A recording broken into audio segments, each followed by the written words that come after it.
Então, retomando o nosso segundo bloco agora, vamos falar sobre os novos danos. No bloco passado nós falamos dos danos patrimoniais e do dano moral. Nós falamos do dano emergente, do lucro cessante e dano moral. E agora falaremos sobre os novos danos.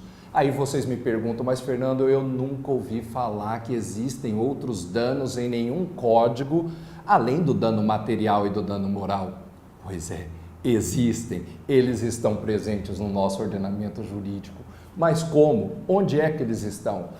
Peguemos primeiro fundamento, artigo 1º, inciso 3 da Constituição Federal. Nós temos os fundamentos da República Federativa do Brasil e lá no inciso 3 nós temos a dignidade da pessoa humana. A dignidade da pessoa humana é uma cláusula geral. Ela permite que nenhum dano à pessoa humana passe despercebido pelo nosso direito. E o artigo 5º, inciso 35 da Constituição, também diz que toda lesão ou ameaça de lesão a um direito deve ser reparado pelo Poder Judiciário. O Judiciário não pode se omitir diante de uma lesão ou de uma ameaça de lesão a um determinado direito. São esses dois fundamentos que permitem que nós tenhamos inúmeros outros danos, além do dano material e do dano moral que nós falamos no bloco anterior.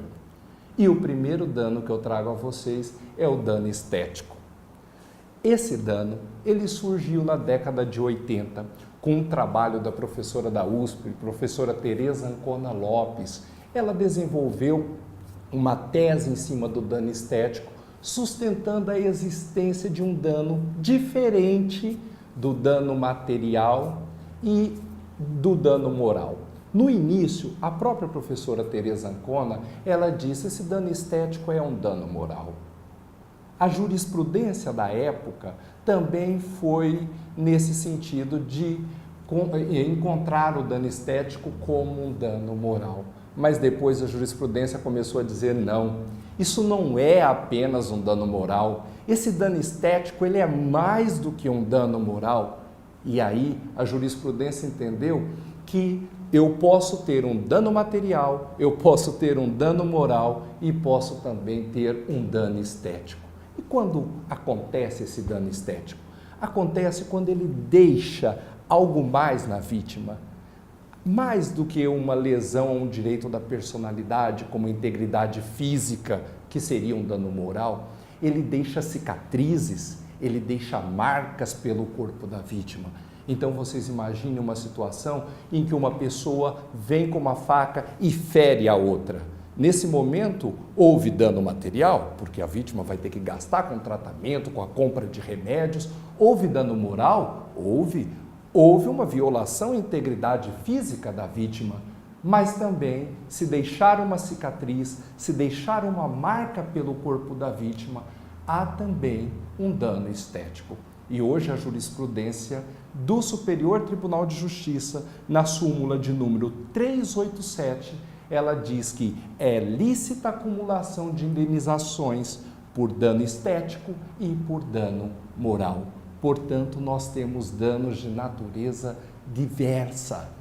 É possível falar em dano estético no nosso ordenamento sem que tenhamos previsão em qualquer dispositivo legal. Como que eu fundamento isso? Como que eu coloco isso numa sentença? Artigo 1º, inciso 3 da Constituição Federal, artigo 5º, inciso 35 da Constituição Federal. Nenhuma lesão à dignidade da pessoa humana pode passar batida pelo ordenamento jurídico.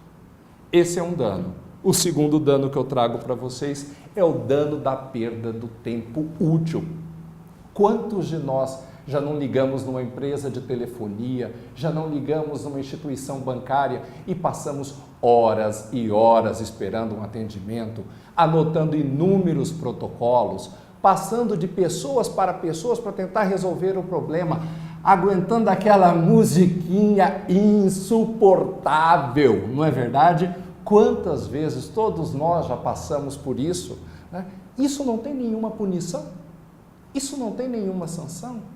Se nós formos olhar, esse tempo útil, ele tem um valor? Nós temos um tempo na nossa vida. Esse tempo tem um valor para o direito? Sim, claro que tem. Ele tem que ser tutelado. Uma empresa não pode, ou uma pessoa física, jurídica, ela não pode desconsiderar esse tempo que nós temos, né? Nos fazer de bobos. Outro dia eu vi um caso aqui do nosso Tribunal de Justiça em que foi condenada uma pessoa jurídica, uma empresa de telefonia, porque as pessoas tiravam sarro, os atendentes da empresa de telefonia tiraram sarro do cliente, do consumidor. Imaginem um absurdo desse. Então, o tempo tem um valor e essa empresa tem que considerar esse tempo, e se não considerar, ela pode cometer um dano e ela terá que indenizar. Há inúmeros julgados no Tribunal de Justiça do Estado do Rio de Janeiro e no Tribunal de Justiça do Estado do Paraná determinando a reparação desses danos. Porque se pensarmos, será que esse dano, a perda do tempo útil, será um dano material? Parece que não. Não tem o dano emergente, não tem o lucro cessante. É um dano moral? Houve lesão ao nome, à honra, à imagem, à integridade físico-psíquica da vítima? Me parece que não. Então existe um terceiro dano. Só chamo a atenção de vocês para uma questão.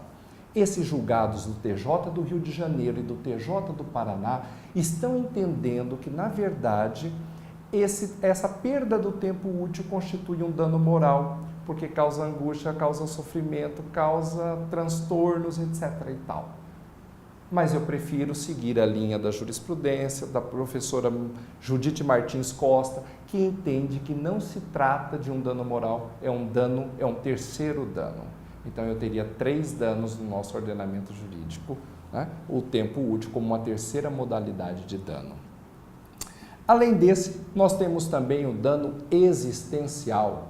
O dano existencial não é dano material e também não é dano moral. O que seria isso então? É a situação em que uma pessoa, ela tem alterado as suas atividades cotidianas, ela sofre alguma agressão e a partir daí ela muda toda a sua atividade realizadora da sua pessoa.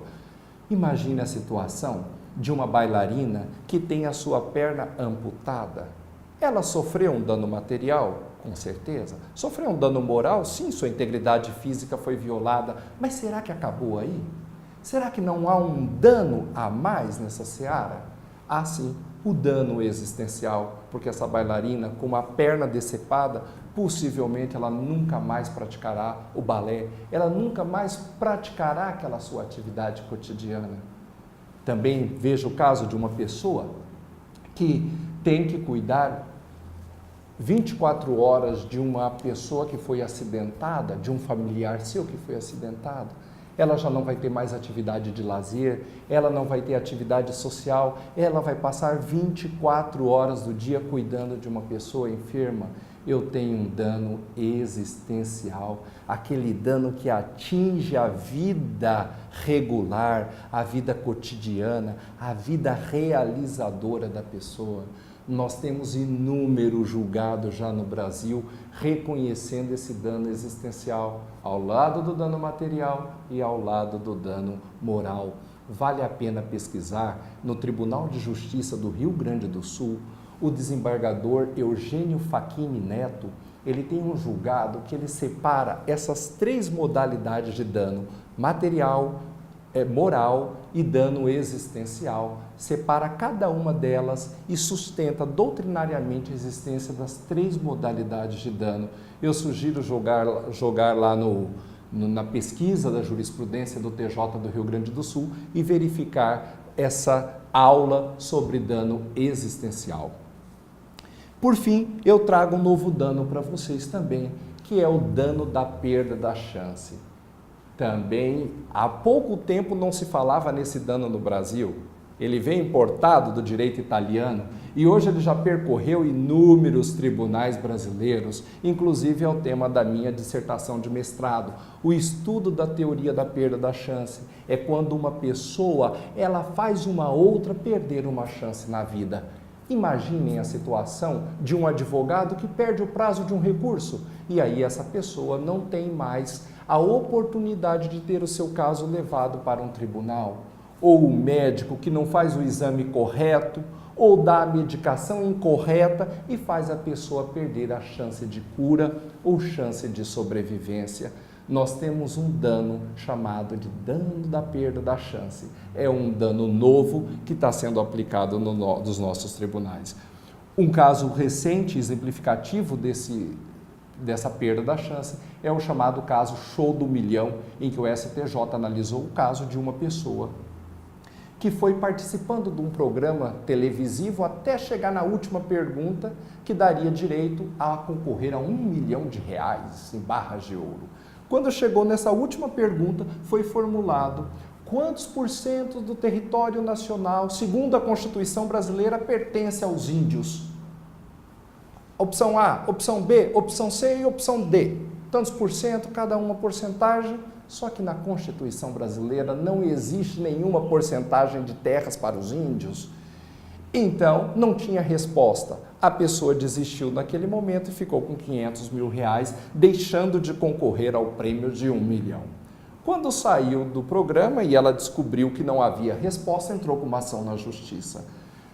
Em primeiro grau, ela ganhou mais R$500 mil, então completou R$1 milhão. Subiram de recurso para o Tribunal de Justiça da Bahia.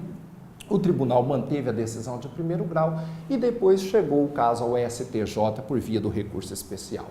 No STJ se disse o seguinte: olha, reconhecemos que existe o dano pela perda da chance, mas com cuidado. Esse dano, ele não vai corresponder ao prêmio final, ao resultado final, pois nós não sabemos se aquela pessoa iria conseguir atingir aquele resultado. Naquela pergunta da porcentagem, nós não sabemos se aquela mulher acertaria, mas não há como negar que ela tinha de 4 opções ao menos uma chance. Então, um prêmio de R$500 mil dividido por 4, ela teria R$125 mil de chance.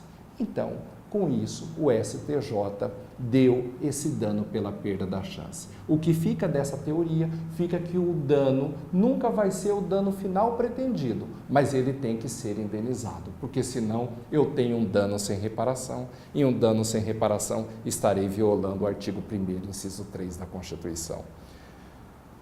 Essas questões que trago para vocês são para reflexão de que nós temos alguns danos que superam aqueles velhos, aqueles tradicionais danos materiais e o dano moral. Nós temos novos danos e nós precisamos analisar esses danos, pesquisar e acompanhar a jurisprudência.